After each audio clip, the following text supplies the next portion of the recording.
While we have a lot to be proud of about our agri-food innovation system and a lot which the outside world admires us for, we do know that some things aren't working. And Andrew has alluded to a number of those things in his presentation, and some of those are also mentioned in the summary of the EY report that I imagine a number of you have read already. But so there's some of the observations we make from the point of view of a research provider at CSIRO and what a number of our colleagues in the innovation system tell us as well. So maybe we don't have low rates of conversion, but lower than maybe we'd like, going from outputs to outcomes. The RDC system has grown so large now since it was brought in the Karen years that it now dominates the system. And hence, because it's built on a system of leverage and co-investment, it reduces longer-term flexibility for some of the more blue sky and longer-term science we need to do. At the same time, that commodity focus that the system does tend to have limits its focus, I think, on dealing with things like systems issues, value chains and environmental sustainability. And it is well acknowledged, I think, that public-private partnerships in the Australian system are underexplored compared to many other parts of the world. Many people have written at length about that. IP protection and competition, and this is a point I'm making both from the point of view of research providers and research funders, both I think can be accused here of maybe undue overprotection and competition, limiting the spread. And unfortunately, a purchaser-provider mindset does dominate some partnerships that we see, but there are also some fantastic examples out there in Australia of dynamic partnerships that do achieve wonderful things. As to who sets the priorities and how we work out whether we're being successful, I think there's a lot of confusion out there about who has that job in the innovation system. So there's an issue there about leadership. And finally, a lot of the time the narrative is often framed in terms of inputs. How much money are we spending? Who owns the facilities? How many full-time equivalents are we putting into something? Rather than talking about the value we want to create and the outputs that are needed to generate that value. So, a lot of things I think we recognise in the system are letting us down. We think we've distilled our thoughts on how to be positive and constructive about that down to 5 suggestions. One of them is very much relating to a journey we've been on in CSIRO now for a few years, which is trying to encourage our researchers to think about their job, not just being about being a traditional research scientist, but also being involved in innovation. And we make a very clear distinction between those two things, by the way. So very much the dominant paradigm in a traditional researcher's mindset is that they have an idea and they get some funding. That's what a customer does, by the way. It provides the funding. Then I get a chance to go out and test my idea, get some results. Maybe I might bother to throw it over the fence and see if anyone's got any use for it. If the idea's any good, someone good will pick it up. I publish it, and that reinforces my reputation as a scientist, and around the circle I go. Sometimes the results find their way back to the person who paid for the research. Changing that mindset to a customer-centric view brings innovation much more strongly into the picture.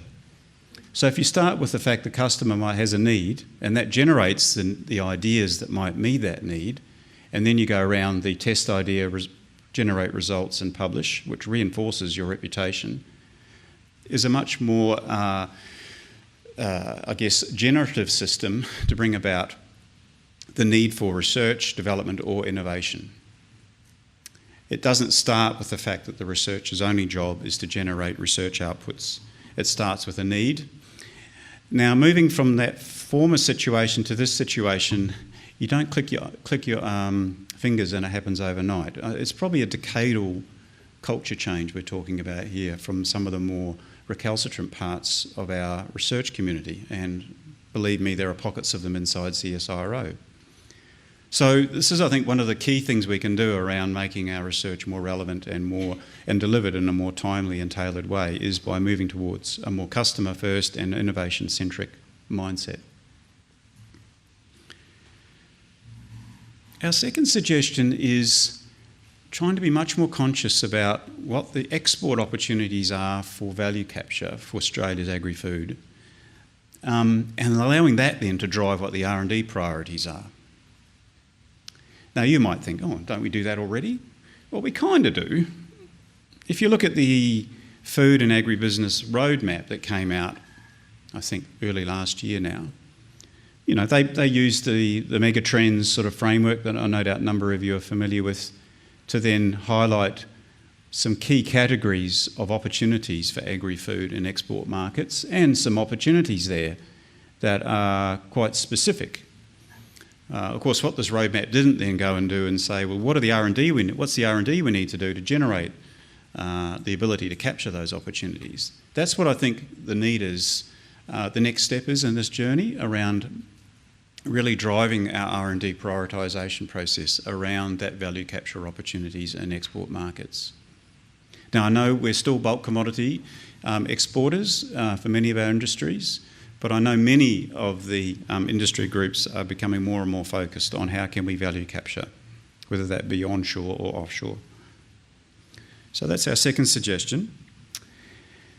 Our third one is having a more nuanced, mature, and I think sophisticated view about the role for government.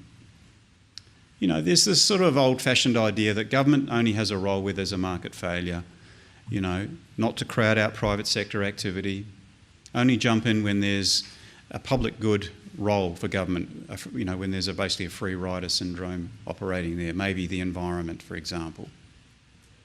Well, there's an emerging body of thought now amongst some thinkers, many of them Australian thinkers, that government has a role not just to simply stay in this space here where it has stays out of areas where there's a strong private interest, but in fact move to a new paradigm where it can be active in creating public goods through partnerships with private entities. And we do see examples of that in operation out there. And I think our own Department of Agriculture and Water Resources is starting to see this as a real opportunity. If I can call out one specific opportunity that we're noticing, it's this trend in the investment in agricultural technology in Australia at the moment, highlighted by this report that the US Studies Centre at the Sydney University put out last year, involving some Australian venture capital people from the US who are based in the US. They pointed out, if you actually go and look at where all the investments are happening at the moment and trying to get agricultural technology commercialised, a lot of them are very early stage and very small value and often come from government sources. You know, $100,000 there, $200,000 over there. Not really enough to push companies through that, or what we call the valley of death, from that early stage period to a period where they're starting to become commercially viable and attracting sort of Series A and Series B funding. Also, there's this we seem to have this obsession in Australia with digital agriculture, notwithstanding Lee's introduction of me.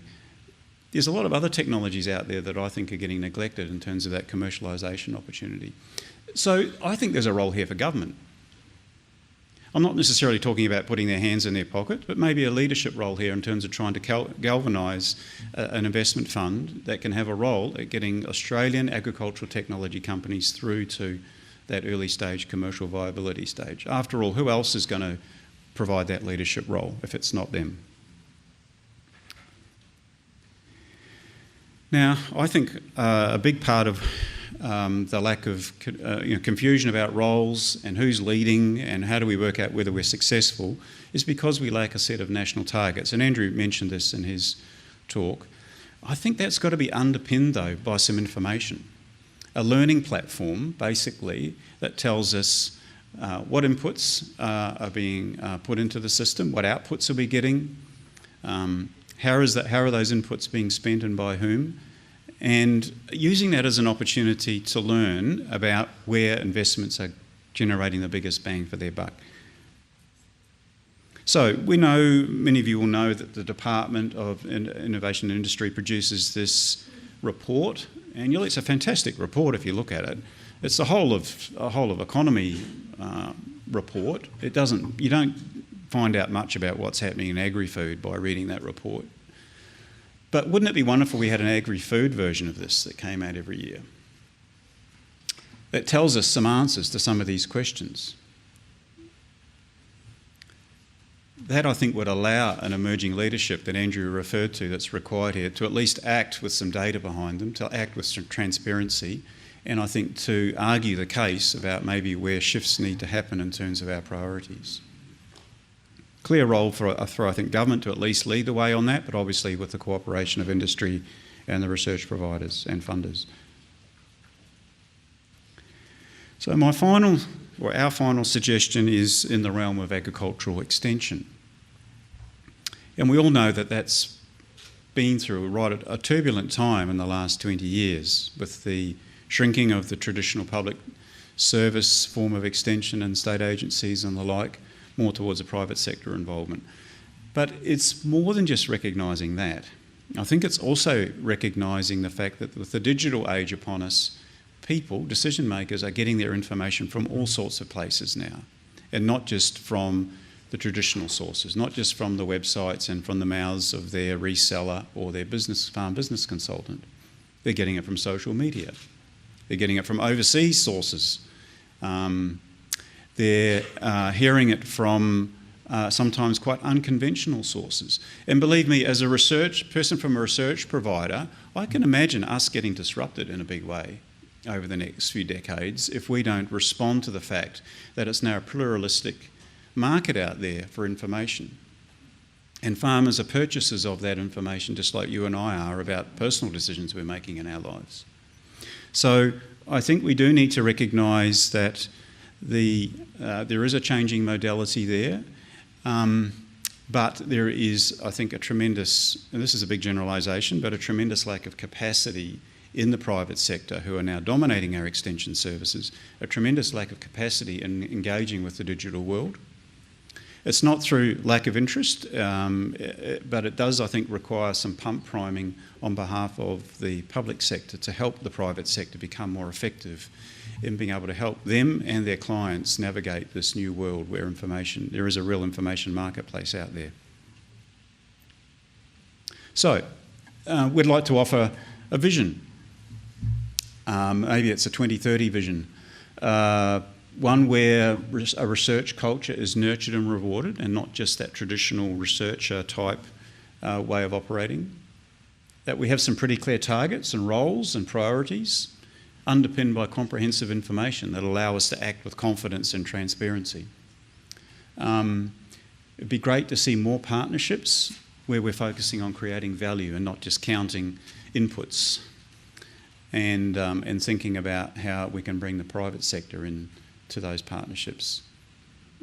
And I think the EY report makes a pretty strong case here about these sort of system-wide issues that maybe have lacked attention and the resourcing that they need. That's a pretty clear, I think, case for that. Wouldn't it be wonderful if we saw these things operating out there, not in the exception, but in the generality in the future? Finally, if you've enjoyed this Reader's Digest version, you're welcome to read the full version, which is something we wrote for the Australian Farm Institute's Farm Policy Journal in 2016. Some of the examples I've given you, though, have been informed by more recent thinking and recent developments, but there's something there for some bedtime reading if you're interested. Thank you for your attention.